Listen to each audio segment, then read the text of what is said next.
জয়সার অনুরোধেও টলেনি BCB. Bharat না যাওয়ার বিষয়ে অনড় বাংলাদেশ। সিদ্ধান্ত ছাড়াই শেষ হলো ভার্চুয়াল বৈঠক। বিকল্প খুঁজছে আইসিসি, জানালো সাখাওয়াত। বিশ্বকাপ ভেন্যু নিয়ে টানাপোড়েনের প্রভাব পড়বে ক্রিকেটারদের পারফরমেন্সে। শান্তর সঙ্গে দ্বিমত জানালেন সুমন। বিশ্ব আসরে টাইগারদের নিয়ে বাজি সাবেক ক্যাপ্টেনের। উইকেট রানের সমানে সমান লড়াইয়ে শেষ হলো বিপিএলের সিলেট পর্ব। ঠিক হয়েছে প্লে অফের 3 দল। ব্যাটিং বোলিংয়ের শীর্ষে বিশ্বকাপে জায়গা না পাওয়া শান্ত হাসান। বাংলাদেশে আসছে ফিফা বিশ্বকাপ ট্রফি। দেখার সুযোগ পাবেন পৃষ্ঠপোষক প্রতিষ্ঠানের আমন্ত্রিতরা, উপেক্ষিত সাধারণ ফুটবল প্রেমী।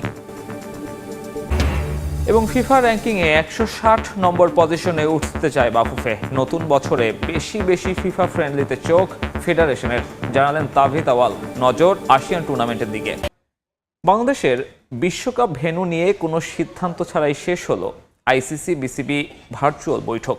আইসিসির অনুরোধ সত্ত্বেও ভারতে না যাওয়ার সিদ্ধান্তে অবিচল বাংলাদেশ ক্রিকেট বোর্ড, জানিয়েছেন বিসিবি সহ সভাপতি সাখাওয়াত হোসেন।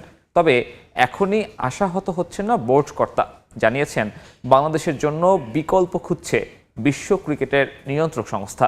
দ্রুতই আসবে চূড়ান্ত সিদ্ধান্ত। টি-20 বিশ্বকাপের মঞ্চ প্রস্তুত, শুরু হয়ে গেছে কাউন্টডাউন। কিন্তু বাংলাদেশের জন্য এখনও ঝুলে আছে একটাই প্রশ্ন, ভারত নাকি শ্রীলঙ্কা? টাইগাররা কোথায় খেলবে মেগা আসর? উত্তর খুঁজতে সবাই বসেছিল বিসিবি ও আইসিসি। বাংলাদেশ ক্রিকেট বোর্ডের পক্ষ থেকে সভাপতি আমিনুল ইসলাম বুলবুলের সঙ্গে 2 সহসভাপতি Sakhawat Hossain, Faruque Ahmed, cricket operations chairman Nazmul Abedin Fahim এবং প্রধান নির্বাহী নিজাম উদ্দিন চৌধুরী সুজন অংশ নেন সভায়। ভার্চুয়ালি যুক্ত হয় আইসিসি কর্তারাও।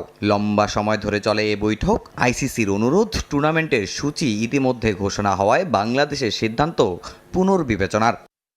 তবে নিরাপত্তা ইস্যুতে বিসিবির অবস্থান অপরিবর্তিত। কোনো অবস্থাতেই ভারত যাবে না লিটন বাহিনী। বিশ্বকাপ খেলতে চায় শ্রীলঙ্কায়। কয়েক ঘন্টার বৈঠক শেষ হয় কোনো সিদ্ধান্ত ছাড়াই। পরে অনেকটা তড়িঘড়ি করেই বিসিবি ছাড়েন সভাপতি আমিনুল ইসলাম বুলবুল। হননি গণমাধ্যমের মুখোমুখি। তবে যাওয়ার আগে আসার কথা শুনিয়ে গেছেন সহসভাপতি সাখাওয়াত হোসেন। আমরা আমাদের স্ট্যান্ড থেকে এক ইঞ্চিও নড়ব না, মানে ইন্ডিয়াতে আমরা যাব না। তা আমরা আমাদের কথা বলেছি এবং তারা অল্টারনেটিভ খেয়াল করছে এবং আলোচনার পথ ওপেন আছে আর কি। বাংলাদেশ পজিটিভ অবস্থানে আছে, অবশ্যই পজিটিভ অবস্থানে। সময় তো আর বেশি নাই, তাহলে দেখি দ্রুত এর মধ্যেই ব্যবস্থা হবে আর কি। আর আলোচনা শুরু হলো, তো ডায়ালগ শুরু হলো, দেখি কি হয়। বাট আমরা আমাদের অবস্থানে আমরা স্ট্যান্ড করেছি। বিশ্বকাপের বাকি নেই 1 মাসও। কথা ছিল আজই আসতে পারে চূড়ান্ত সিদ্ধান্ত।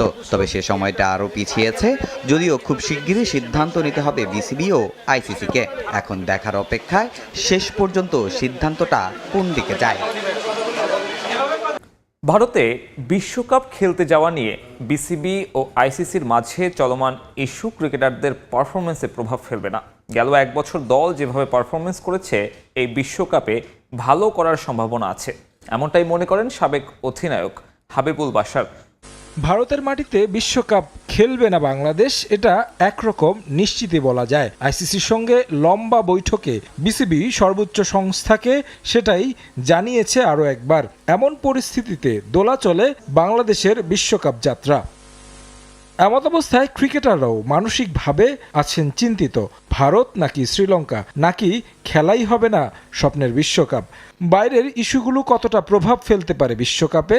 বাশার বলছেন, পেশাদার ক্রিকেটারদের এমন বিষয়ে প্রভাব পড়ার কথা নয়। আই হোপ নট, কারণ এই জিনিসটা আসলে যেটা আমাদের হাতে নেই, প্লেয়ারদের হাতে নেই। Definitely they are all professionals. তাদের এই মুহূর্তে আসলে বিপিএলটা নিয়েই চিন্তা করেছে। কারণ তারা এখন এই চিন্তা করছেন, তারপর দেখা যাক আমাদের কি হয়, সেটা আমরা নিশ্চয়ই 2-1 দিনের জেনে যাব। সম্প্রতি মাঠের বাইরের এসব ইস্যুতে মন্তব্য করেছেন সাবেক টি-20 অধিনায়ক নাজমুল হোসেন শান্ত।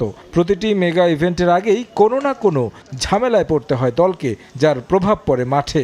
যদিও বাশার দ্বিমত পোষণ করলেন তার কথায়। কেউ চাই না যে কোনো ওয়ার্ল্ড কাপের আগে কোনো এরকম সিচুয়েশন অ্যারাইজ করুক। আমরা তো সবসময় চাই যে ওয়ার্ল্ড কাপের আগে আমরা ক্রিকেট নিয়ে চিন্তা করবো, ওয়ার্ল্ড কাপ নিয়ে চিন্তা করবো। অ্যাজ এ পার্সন আমি পজিটিভলি চিন্তা করছি, ইন এ সেন্স যে আমরা যদি ওটা নিয়ে চিন্তা করি, সেটা নিয়ে এক্সকিউজ দেখানোর চেষ্টা করি, সেটা আমার জন্য আসলে ভালো হবে না। আমাদের মনে হয় যে being a professional cricketer, what happens, আমাদের কাজ ক্রিকেট খেলা। মালিকানা সমস্যার পর বিসিবি দায়িত্ব নিয়ে চট্টগ্রাম রয়্যালসকে নিয়ে গেছে বিপিএল শিরোপার রেসে। দারুণ পারফর্ম করছে দল। তাদের বিদেশি ওপেনার রসিংটন দলটা ছাড়াই কিছুটা বিপাকে পড়তে হচ্ছে, তবে বিকল্প খুঁজে নিয়েছে এরই মধ্যে। ক্রিকেটারদের অর্থ পরিশোধ না হলেও সব পারিশ্রমিক পাওয়ার ব্যাপারটিতে নিশ্চয়তা দিলেন চট্টগ্রামের টিম ডিরেক্টর। অনিশ্চিত বিশ্বকাপের আগে চিন্তার কারণ বাংলাদেশের ব্যাটিং ইউনিট। বিপিএলে ব্যাট হাতে বাজে সময় কাটাচ্ছেন স্কোয়াডে থাকা টপ অর্ডারের অধিকাংশ ক্রিকেটার। বোলিং ইউনিট অপেক্ষাকৃত ভালো করলেও প্রশ্ন আছে টুর্নামেন্ট খেলা বিদেশি খেলোয়াড়দের মান নিয়ে। বৈশ্বিক আসরের আগে এমন পারফরমেন্স শঙ্কা জাগাচ্ছে আরও একটা ব্যর্থ সফরের। ভারত বাংলাদেশের কূটনৈতিক দ্বন্দ্বে চাপা পড়ে গেছে টি-20 বিশ্বকাপের প্রস্তুতি। আরও একটা বৈশ্বিক আসর অতীত বদলাতে কতটুকু প্রস্তুত লিটন দাসের দল? তড়িঘড়ি করে আয়োজন করা বিপিএল দিয়েই বিশ্বকাপের প্রস্তুতি সারবে বাংলাদেশ। স্কোয়াডে থাকা রিশাদ হোসেন বাদে 14 ক্রিকেটার কেমন করছে এই টুর্নামেন্টে? শুরু থেকে শুরু হোক, ব্যর্থতায় ঘুরপাক খেতে থাকা তানজিদ তামিম সিলেট পর্বের শেষটায় খেলেছেন 76 রানের ম্যাচ জেতানো ইনিংস। বাকি 7 ইনিংসে সর্বোচ্চ 29। ক্যারিয়ারের মধুচন্দ্রিমা পার করে ফেলেছেন কিনা নিশ্চিত নয়, তবে সাইফ হাসানের ফর্ম আপাতত সবথেকে বড় চিন্তার কারণ ম্যানেজমেন্টের জন্য। শুধু বিপিএল নয়, এর আগে 2 টি-20 সিরিজেও একই চিত্র ছিল এই ওপেনারের।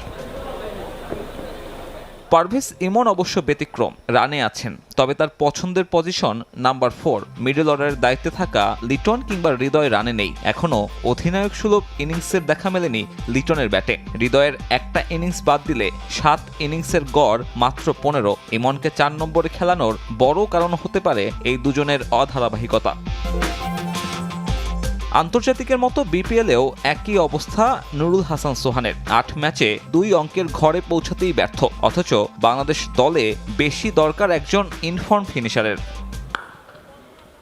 ব্যাটিং ইউনিটের যখন এমন দুর্দশা, তখন অপেক্ষাকৃত কিছুটা হলেও ভালো বিশ্বকাপে স্কোয়াডে থাকা বোলারদের পারফরমেন্স। যদিও এক্ষেত্রে প্রশ্ন উঠবে বিদেশি ক্রিকেটারদের মান নিয়ে।